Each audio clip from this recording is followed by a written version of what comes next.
In the heart of the early Middle Ages, a fragmented Europe yearned for a leader.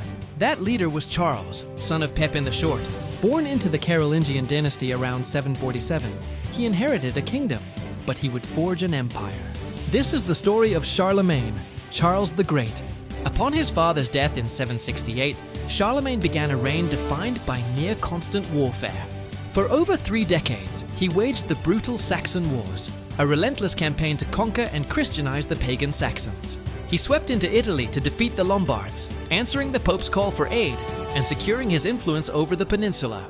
In the east, his armies marched relentlessly, crushing the powerful Avar Khaganate and seizing their legendary treasure. Through iron and will, he brought most of Western Europe under the rule of a single sword, an accomplishment not seen in centuries. This era of expansion united disparate peoples and territories, laying the groundwork for a new European order.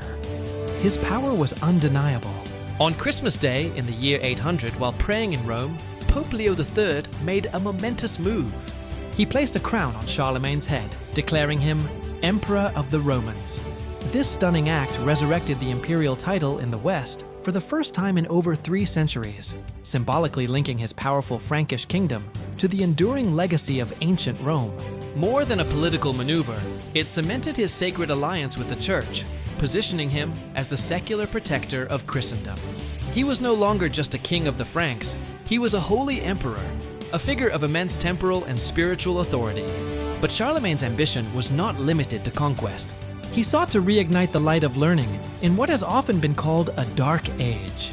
He gathered the greatest scholars of his time to his court in Aachen, men like Alcuin of York, sparking what became known as the Carolingian Renaissance. This cultural revival was a conscious effort to restore education and the arts. He reformed the legal code to create a more just and unified administration, standardized currency to facilitate trade, and championed education, ordering monasteries and cathedrals to establish schools for both the clergy and laity. A new, clear script, the Carolingian minuscule, was developed, making texts easier to read and copy, a crucial innovation that preserved priceless knowledge for generations to come.